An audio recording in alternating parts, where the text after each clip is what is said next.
Manda O bala. Bortoleto, sem subir no muro, é um caso que eu pretendo rever a corrida. Como eu disse na minha primeira participação, a corrida foi muito confusa pelas estratégias e uma transmissão muito ruim. Eu não estou falando da Band, eu estou falando dos geradores das imagens da Fórmula 1 e tal. Mas vamos lá. Por que eu estou falando isso? Porque o Bortoleto, o próprio Huckenberg, eles não aparecem na transmissão. Então você vai acompanhando pelo cronômetro. Quando param, quando não param. O próprio Huckenberg parou à frente. A gente sabe que no GP do Bahrein, undercut faz muita diferença. Isso também mostra um pouco como a equipe vê nesse momento o Huckenberg e Bortoleto. Me parece meio claro que as melhores escolhas por um bom tempo cairão sobre o alemão. Cara, vamos substituir o Huckenberg e o Bortoleto por Bottas e Zhu, Guan Yu Zhu, que nem o ano passado. A gente nem falava dos caras. Nem falava. A gente está falando nesse momento por causa do Brasil, por ser um brasileiro. Por quê? Porque as corridas com um carro ruim, as corridas lá em Bagagésimo. Entendeu? São lá atrás. Que você, com uma sorte num pit stop, uma estratégia um pouco melhor, você, ao invés de 19, acaba em 17. E a gente tá vendo que esse ano os carros bons não estão conseguindo acompanhar. Imagina os ruins acompanhar o da frente, né, para fazer uma disputa. Então, é óbvio que é ruim. O que me chama a atenção é as pessoas estarem surpresas. Tipo, nossa, hein? Uou! E o fato, para mim, do Huckenberg terminar em P15, eu acho, ele P19, já era um. Então, já era Stroll e Alonso ali atrás, Aston Martin me parece nesse momento as piores. Aston Martin e Sauber, sendo a Sauber pior. Boa parte da corrida, o Bortoleto esteve à frente do Huckenberg, não apareceu a troca entre eles. É o tipo de coisa que acabou a corrida, a gente está aqui ao vivo. Então eu também não peguei ali o lap chart para estudar a estratégia de cada um, para fazer a análise e falar: aqui tem um erro, hein? Achei o erro. Do que vi na corrida, me chama a atenção de ser uma corrida da Sauber. É isso.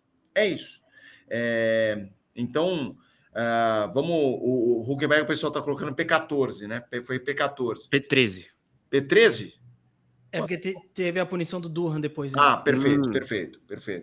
Então, isso é uma diferença importante. Tá na tela aí, é uma diferença importante. De cronômetro foi o quê? 11 segundos de diferença? É isso. Sim, teve safety car, teve estratégias, e aqui eu não consigo avaliar se para eu dizer, não, a estratégia foi ruim ou não. Realmente no braço o ritmo era absurdo. Para mim é um padrão Sauber, e que fique claro, tá? Não estou falando isso para não atacar o Bortoleto ou defender o Bortoleto, só acho que a percepção vai ser essa.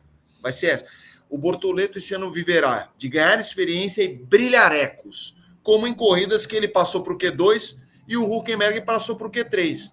Assim como eu, para mim não virou Copa do Mundo. Soltei rojão da minha varanda. Bortoleto no Q2.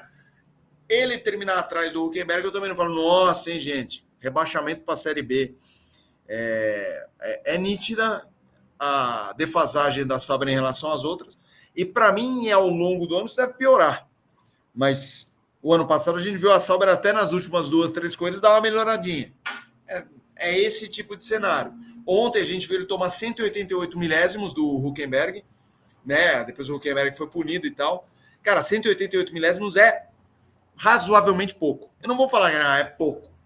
Não. Só não é uma surra. Só que isso faz um ir para o Q2 e o outro ficar no Q3. E aí vem a diferença. A diferença não é uau, olha só um no Q2 entubando. Não. E isso é a mesma coisa quando o Bortoleto fizer isso com o Huckenberg. A diferença é que, como ele é inexperiente e o outro é experiente, pesa mais quando ele tiver isso a seu favor. Mas para mim, eu não. Assim, transformar isso assim de Bortoleto lento, porque o cara que está falando que o Bortoleto é ruim é o cara que está falando que o Rafa Câmara está voando na Fórmula 3. Por que eu estou citando o Câmara? Porque essa é uma trajetória de subida de um piloto, pela qual passou o Bortoleto. E esse é o cara que está elogiando o Câmara, que se chegar na Fórmula 1, num carro ruim andando mal, vai falar que ele é uma tragédia. Eu tento só ser um pouco mais equilibrado, respeitando todas as opiniões. Emitir uma posição muito categórica dele, eu vou no fim do ano com um macro do ano.